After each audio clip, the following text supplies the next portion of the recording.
नमस्कार दोस्तों।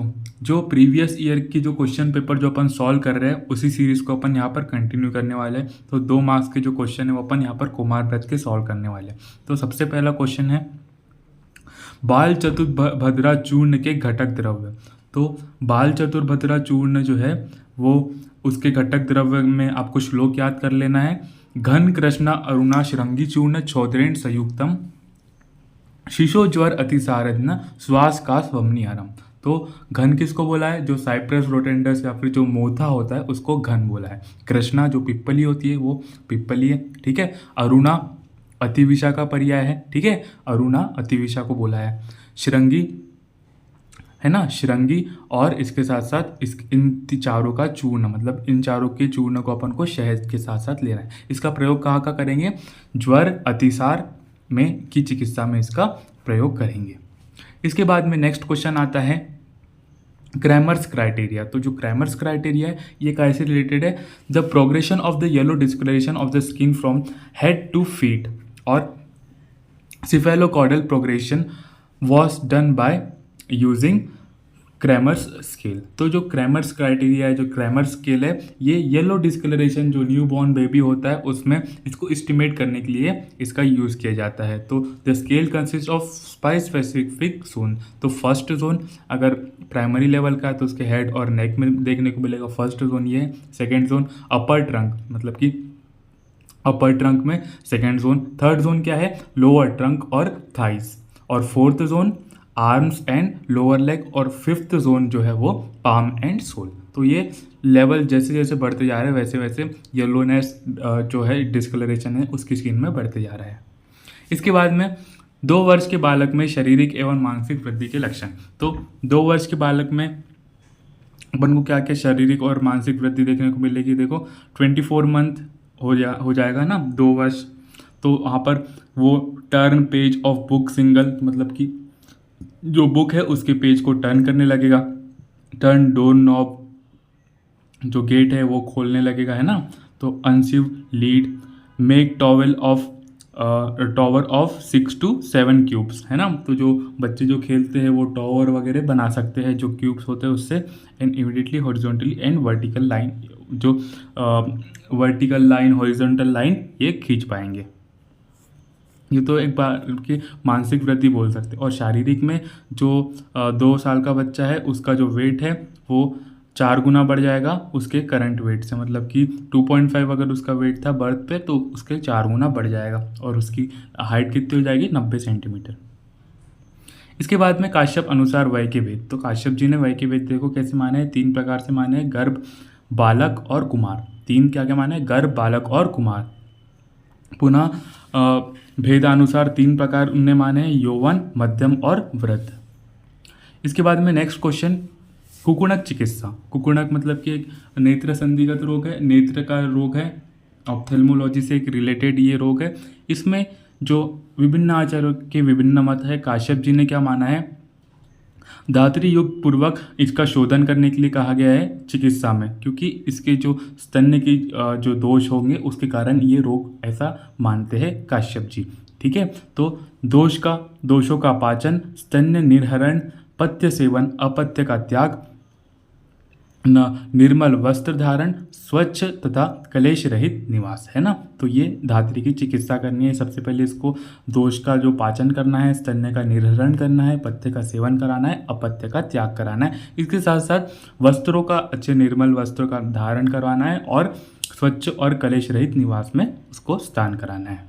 इसके बाद में शिशु में क्या करनी है? शिशु में स्थानिक क्रियाएं करनी है। स्थानिक क्रिया मतलब कि आँखों में हुआ है तो वहाँ पर अपन को जलों का उच्चारण और अंजन और व्रत्म आदि का प्रयोग करना है। अंजन है ना, आईलिड में वहाँ पर अंजन वगैरह का जो औषध से युक्त है वहाँ पर उसका यूज़ करना है। इसके बाद में सेरिब्रल पाल्सी के लक्षण। तो सेरिब्रल पाल्सी के क्या क्या लक्षण हो सकते हैं? बहुत इंपॉर्टेंट क्वेश्चन है। Lack of muscle coordination when perform voluntary movements, है ना। जब वो वॉलेंट्री मूवमेंट्स कर रहा है, जो इच्छानुसार जो मूवमेंट्स कर रहा है वहाँ पर मसल्स का अच्छे से कोऑर्डिनेशन नहीं बन पाएगा, ठीक है। स्टिफनेस और tight muscle and exaggerated reflex. तो जो मसल्स है वहाँ पर स्टिफनेस आ रही है उसकी। Weakness in 1 or more arm और लेग, है ना। उसके आर्म्स और लेग में वीकनेस आ रही है। वीकनिंग ऑफ टोज है ना, यहाँ पर टोज में भी वहाँ पर वॉकिंग, जब walking on the toes crouch gains और सीजर्स ग्रेन्स है ना, तो चलने फिरने में भी उसको दिक्कत आएगी, काय में, सेरिब्रल पाल्सी में। ठीक है, तो वीकनेस मिलेगी, वो जो मूवमेंट्स करना चाहता है कोऑर्डिनेशन प्रॉपर तरीके से हो नहीं पाएगा, स्टिफनेस अपन को उसकी मसल्स में देखने को मिलेगी। इसके बाद में डाउन सिंड्रोम के लक्षण, तो डाउन सिंड्रोम में क्या क्या लक्षण देखने को मिल सकते हैं। सबसे पहले डेवलपमेंट में, तो डिलेड डेवलपमेंट होगा, लर्निंग डिसेबिलिटी, शॉर्ट स्टेचर, मतलब कि उसकी हाइट कम रह जाएगी, अच्छे से वो पढ़ाई वढ़ाई बहुत सारी चीज़ें सीख नहीं पाएगा, उसका जो डेवलपमेंट है प्रॉपर तरीके से नहीं हो पाएगा। स्पीच डिले इन चिल्ड्रंस, तो वो ढंग से बात भी नहीं कर पाएगा। ठीक है, फेशियल फीचर्स, मतलब कि अपन को एनाटॉमिकली क्या देखने को मिलेंगे, मतलब कि अपन बाहर से भी देख के पहचान सकते हैं, उसका जो फेस रहेगा वो फ्लैटन फेस रहेगा।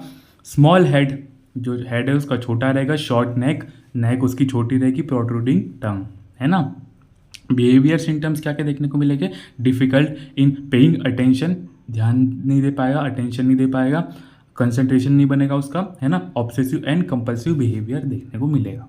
इसके बाद में 9 क्वेश्चन है दंत संपत्ति, है ना। तो सम्यक जो दंत होता है, जो दंत संपत्ति है, प्रॉपर जो टीथ कैसे रहना चाहिए, देखो, पूर्णता, समता, घनता, शुक्लता, स्निग्धता, सलक्षणता, है ना। तो पूरे होने चाहिए, वो समता रहनी चाहिए उसमें, मतलब कि इवन रहने चाहिए, मतलब कि ऐसा नहीं होना चाहिए कि एक बहुत छोटा है एक बड़ा है, उसमें समता रहनी चाहिए। घनता होनी चाहिए, डेंसिटी उसकी प्रॉपर रहनी चाहिए। शुक्लता मतलब कि वो शुक्ल वर्ण की होनी चाहिए, वाइटिश होनी चाहिए, है ना। स्निग्धता, है ना, सलक्षणता भी होनी चाहिए, स्निग्धता भी होनी चाहिए उसमें। निर्मलता, निरामयता मतलब कि डिसीज फ्री होनी चाहिए, कोई भी कृमि वगैरह उसमें नहीं होनी चाहिए। दंत का कुछ उन्नत, है ना, तो उभार हुआ, उन्नत, जो उसका जो टिप होता है वो थोड़ा उन्नत होता है ना, तो वो कुछ उन्नत यहाँ पर इसने ऐसे बताया है। बड़ा होना, दंत बंधन का समान होना, तो जिसको पल्प बोल सकते हैं, या फिर जिसको जो दंत को बांधे हुए है, तो जो दंत बंधन है उसका समान होना। रक्तवर्ण, स्निग्ध, बृहद, घन, स्निग्ध, स्थिर मूल वाले होने चाहिए, तो जो उसका जो बेस होना चाहिए वो स्ट्रांग होना चाहिए। स्थिर मूल वाले जो पल्प है वो बहुत स्ट्रांग होना चाहिए, स्थिर मूल वाले होने चाहिए। इसके बाद में कर्निंग साइन, तो जो कर्निंग साइन है ये क्या है, तो देखो, कर्निंग एक साइंटिस्ट थे, उनने ये ऑब्जर्व किया था, इसलिए इनके नाम पर कर्निंग साइन इसका नाम दिया गया है। तो Corning observe that the patient with bacteria, tuberculosis, meningitis could not Holi extend the leg while sitting upright, तो जब अपन कोई पेशेंट में बैक्टीरियल ट्यूबरकुलोसिस मेनिंजाइटिस है, तो बैक्टीरियल और ट्यूबरकुलर मेनिंजाइटिस है, तो जब अपन उसका पैर को जब एक्सटेंड करेंगे लेटाकर, तो मैंने यहाँ पर इमेज भी लगा के रखी है, तो अगर अपन उसके जो पैर है उसको लेटाकर एक्सटेंड करेंगे तो वो प्रॉपरली एक्सटेंड नहीं हो पाएगा, 90 डिग्री से ऊपर नहीं उठ पाएगा, क्योंकि उसके पैरों में अपन को स्टिफनेस मिलेगी, है ना। तो ये मेनिंजाइटिस के लक्षण है। Severe stiffness of hamstring cause an inability to stretching the legs when the hip is flexed to 90 degree, तो जब हिप उसका 90 डिग्री फ्लेक्स्ड हो गया है, तब अपन जो हैमस्ट्रिंग मसल है वो वहाँ पर स्टिफनेस आ गई है ड्यू टू मेनिंजाइटिस, तो अपन उसको 90 डिग्री फ्लेक्स्ड नहीं कर पाएंगे प्रॉपरली, है ना। जनवरी 2023 का पेपर है, write two symptom of ADH, तो ADH अटेंशन से रिलेटेड है ना। तो जब जो चाइल्ड है वो अटेंशन मांग रहा है, अटेंशन डिसऑर्डर है एक टाइप का, तो उसमें क्या क्या सिम्टम्स देखने को मिल सकते हैं। हाइपर एक्टिविटी, वो बहुत ज़्यादा हाइपर एक्टिव होगा, ऑफ्टन ऑन दी को फ्रिडजेंट, है ना, तो बहुत ज़्यादा हाइपर एक्टिव, बहुत ज़्यादा एक्टिविटीज़ वो दिखाने लगेगा। Impulsive, incentive, interruptive and can not wait for turn, है ना, तो वो बहुत ज़्यादा उत्साही हो जाएगा, इम्पल्सिव हो जाएगा, और अपने चांस के लिए वेट भी नहीं करेगा वो, है ना। इंटरप्टिव, बीच बीच में टोकेगा, है ना, ये सब इसमें देखने को मिलेगा। Intensivity, difficult sustaining attention, prone to careless mistake, बहुत सारी गलतियां करेगा, केयरलेस मिस्टेक करेगा, इजीली डिस्ट्रैक्टेड, बहुत जल्दी डिस्ट्रैक्ट हो जाएगा। इसके बाद में BCG वैक्सीन का डोज और रूट पूछा था, तो इसका डोज कितना होता है 0.1 ml, और इसका रूट है intradermal in left upper arm, बहुत रिपीटेड क्वेश्चन है, बहुत आता है ये। इसके बाद में two feature of nephrotic syndrome. तो नेफ्रोटिक सिंड्रोम में बेसिकली किडनी का डिसऑर्डर है, वहाँ पर जो ब्लड वेसल्स है वो डैमेज हो गई है, तो प्रॉपर फिल्ट्रेशन नहीं हो पा रहा है। तो प्रॉपर फिल्ट्रेशन नहीं हो पाएगा तो स्वेलिंग आएगी, swelling around eyes and feet and ankle, ठीक है। फ्रोमी जो यूरिन यहाँ पर देखने को मिलेगा, बिकॉज प्रोटीन का एब्जॉर्प्शन नहीं हो पाएगा तो प्रोटीन यहाँ पर आने लगेगा यूरिन में, फ्रोमी यूरिन देखने को मिलेगी। Weight gain due to excessive fluid retention, है ना, तो वेट गेन भी होगा इसमें। इसके बाद में देखो कितना रिपीटेड क्वेश्चन है, बाल चतुर्भुजा के चूर्णक के घटक, है ना, तो अपन ने 5-6 बार तो यही पढ़ लिया, 4-5 बार, है ना। तो घन कृष्ण अरुणा श्रृंगी चूर्ण चौधरीन संयुक्तम शिशो ज्वर अतिसारज्ञ श्वास का स्वमनिहरम, है ना। तो घन तो मैंने आपको बताया साइप्रस रोटेंडस को बोलते हैं, कृष्णा दैट इज पिप्पली, अरुणा अतिविषा और श्रृंगी, है ना। तो ये 4 है और ये काय में यूज़ होंगे ज्वर अतिसार की चिकित्सा में। 5वां है संवर्धक घृत के घटक, इसका भी श्लोक इंपॉर्टेंट है। तो संवर्धक घृत में क्या क्या है, खदित प्रश्न पढ़नीचे सातंदन सेंधव बले केवु का कषाय स्यात् पाच सिस्टम जलाडकम अर्धप्रस्थम पच्चेदत तुल्य चीरम घृतस्तु घृतम संवर्धनाम लेहानाम मधुयुक्तम यदा सदा नव्य आदि वर्धते शीघ्रम संसर्पशु गच्छति पांगु मुख अश्रुति जड़ाम युज्यते चाशु कर्म भी। तो इसका रोग अधिकार क्या है, उपयोग कहाँ करेंगे, पांगु मुख अश्रुति और जड़ता में अपन इसका यूज़ करेंगे। पांगु मतलब कि कोई चल नहीं पा रहा है, उसमें मुख जो मुँह का है जो सुन नहीं पा रहा है ना, और जड़ता में अपन इसका यूज़ करेंगे। इसके घटक तरफ भी बहुत इंपॉर्टेंट है। इसके बाद में मोरल रिफ्लेक्स, मोरल रिफ्लेक्स क्या है, तो सबसे पहले अपन इसकी definition, it is response to sudden loss of support and involve 3 distinct component. अगर जो बच्चा है उसको अपन ने सपोर्ट प्रोवाइड नहीं किया, मतलब कि जब अपन उसको उठा रहे हैं उसको सपोर्ट एकदम से हटा दिया, तो जो रिफ्लेक्स शो कर रहा है वो है मोरो रिफ्लेक्स। तो it appears early in 28 to 30 weeks but completely adducted phase develop at 38 week of gestation maturity, है ना। तो 28 से 30 वीक में डेवलप हो जाते हैं, है ना, लेकिन कंप्लीटली कब होते हैं, 38 वीक्स में ऑफ गेस्टेशन में कंप्लीट हो जाते हैं। इसमें क्या होता है, जब अपन जो बेबी है उसका जो सपोर्ट है प्रॉपरली, मतलब कि सपोर्ट को हटा देते हैं पीछे से, जो पीठ के पीछे जो अपन हाथ रखते हैं उसका जब सपोर्ट अपन ने हटा दिया तो वो जो रिफ्लेक्स शो कर रहा है, देखो क्या करेगा, स्प्रेडिंग आउट द आर्म्स, तो आर्म्स को अपने बाहर की ओर ले जाएगा, पुलिंग द आर्म्स इन, तो सबसे पहले बाहर ले जाएगा और फिर वो अंदर लेके आ जाएगा। तो एबडक्शन और एडक्शन दोनों मूवमेंट करेगा, इसके साथ में रोने लगेगा वो, है ना, क्राइंग। इसके बाद में बाल क्रीडानक, मतलब कि जो बच्चों के जो खिलौने होते हैं उसके बारे में अपन को यहाँ पर लिखना था। तो बच्चों के खिलौने कैसे होने चाहिए, लाख से निर्मित, बजने वाले, चित्र वाले, रमणीय, मतलब कि उनको उलझा के रखे, बहुत रोचक लगे उनको, है ना। तो बजने वाले, चित्र वाले, लाख से निर्मित, बड़े आकार के, अति तीव्र ना हो, अति तीव्र ना हो, तथा गौ, अश्व आदि, है ना, तो गाय के आकार के, अश्व के आकार के आदि मंगलदायी प्राणियों के अर्थात फल की आकृति वाले भी हो सकते हैं, ऐसे अपन को उनको खिलौने देना है। आचार्य चरक ने उपरोक्त के अतिरिक्त मुख के प्रवेश करने, मृत्यु के कारण बताते था भय उत्पन्न करने वाले खिलौने का निषेध बताया। तो वो चारक जी क्या बता रहे हैं कि जो डरावने खिलौने हैं वो ऐसे बच्चों को नहीं देना है, जो मृत्यु के कारण वगैरह है, ऐसे डरावने खिलौने बच्चों को नहीं देना है। इसके बाद में दंतक्रमी, है ना, दंतक्रमी दंत रोग में आ जाएगा। तो दंतक्रमी में क्या क्या लिखना है अपन को, सबसे पहले अपन इसमें जो दंत काले, छिद्र युक्त, हिलने वाले, स्त्राव युक्त, शोथ युक्त तथा जिसमें अकारण तीव्र रुजा होती है, वह वाद से उत्पन्न रोग कृमि दंत कहलाएंगे। तो जो दांत में मतलब कि कीड़ा लग जाना जिसको अपन बोलते हैं, काले हो जाएंगे, छिद्र युक्त हो जाएंगे, वहाँ पर हिलने लगेंगे, वहाँ पर बहुत ज़्यादा स्त्राव होने लगेगा, शोथ होगा, ऑडिमा होगा, है ना, तो इसमें तीव्र रुजा भी होगी। तो ये है कृमि दंत के लक्षण। तो ये ऐसा हो कैसे रहा है, तो यहाँ पर संप्राप्ति नीचे बताते हैं, दंत तथा दंत मूल का आश्रय लेकर वाद प्रधान दोष के द्वारा मज्जा धातु को शोषित कर दंत में छिद्र उत्पन्न होती है ना। तो यहाँ पर मज्जा धातु इंपॉर्टेंट है, और वात प्रधान दोष ने वहाँ पर मज्जा धातु को शोषित कर लिया है ना।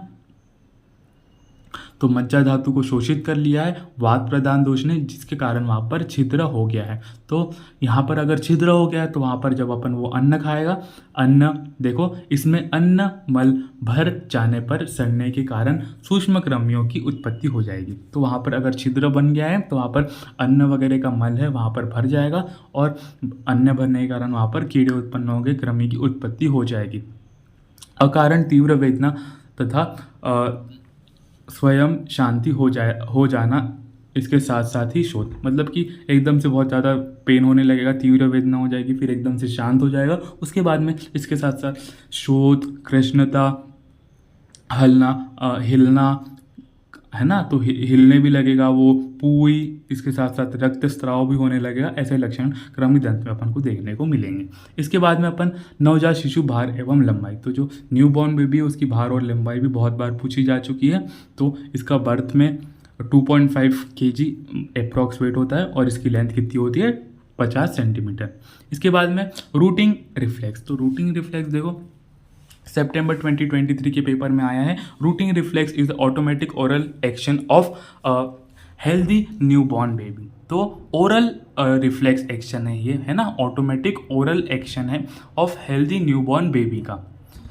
ऐसा क्यों करेगा वो एक्शन, ये बहुत ज़रूरी है रूटिंग रिफ्लेक्स, बिकॉज जब वो मिल्क सक करेगा उसके पहले जो एक्शन आने वाला है उसका यही है वो routing reflex action. The routing reflex in the baby is basic survival interest. This reflex helps baby to find and land into bottle or a breast to bring the feeding, है ना। तो जब उसके आसपास ये बॉटल या फिर जो मदर का जो ब्रेस्ट का जो निप्पल है वो जा रहा है, तो वो जब रिफ्लेक्स एक्शन शो कर रहा है उसी को अपन रूटिंग रिफ्लेक्स एक्शन कहेंगे। When the gently stroke the corner of the baby's mouth with your nipples, जब वहाँ पर स्ट्रोक मिल रहा है बेबी को के माउथ के आसपास निप्पल्स का या फिर जो बॉटल है उस जिससे सक करेगा, तब intensively turn this head toward the nurse, तो अपने जो हेड है उसको उसके प्रति जो रिफ्लेक्स दिखा रहा है उसको, मतलब सक करने के लिए जो रिफ्लेक्स दिखा रहा है वही है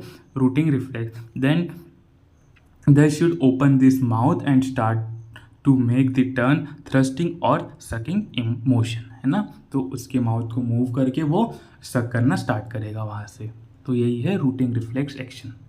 इसके बाद में 2 सिम्टम ऑफ डाउन सिंड्रोम, ये भी बहुत रिपीटेड क्वेश्चन है, तो पहले भी मैं आपको बता चुका हूँ, यहाँ पर इसको मैं थोड़ा अलग तरीके से लिखा है। तो डाउन सिंड्रोम में यहाँ पर फेशियल अपेरेंस थोड़ा अलग देखने को मिलेगा, इंटेलेक्चुअल डिसेबिलिटी देखने को मिलेगी, डेवलपमेंट डिले देखने को मिलेगा, है ना। It associated with thyroid and heart contagious heart disease यहाँ पर अपन को देखने को मिलेगी, और मल्टीपल सिस्टम का इन्वॉल्वमेंट यहाँ पर देखने को मिलता है। इसके बाद में काश्यप संहिता में स्थान और संख्या, तो काश्यप संहिता में टोटल 9 स्थान है, और इसकी टोटल अध्याय कितने हैं, टोटल अध्याय 200 है ना। तो 9 स्थान है और टोटल अध्याय 200 है। इसके अध्याय के नाम इसमें जो स्थान है उसके कितने कितने अध्याय ये भी यहाँ पर लिखे गए हैं। इसके बाद में मुखपाक स्टोमेटाइटिस, ये भी रिपीटेड क्वेश्चन है।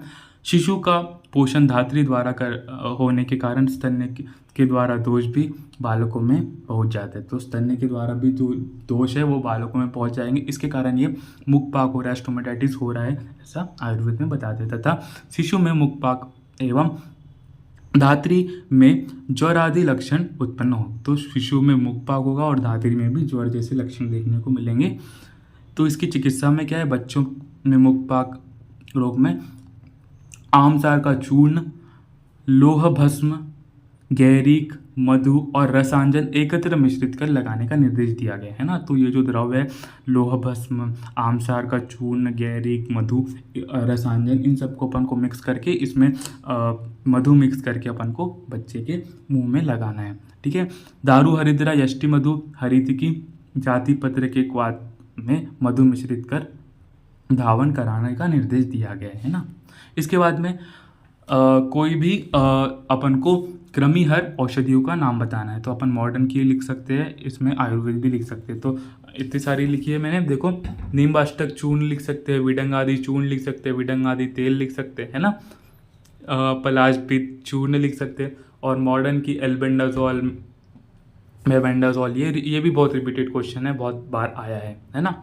इसके बाद में बाल चतुर्भद्रा चूर्ण, तो ये भी बहुत रिपीटेड क्वेश्चन है, फिर से यहाँ पर आ गया। घन कृष्ण अरुणा श्रृंगी चूर्ण छोदृण संयुक्तम शिशु ज्वर अतिसार श्वासकार स्वमनियन, प्रयोग कहाँ करेंगे, ज्वर अतिसार की चिकित्सा में। इसके बाद में gross and fine motor social milestone of 2 years child, तो 2 ईयर्स चाइल्ड का बहुत पूछता है ये।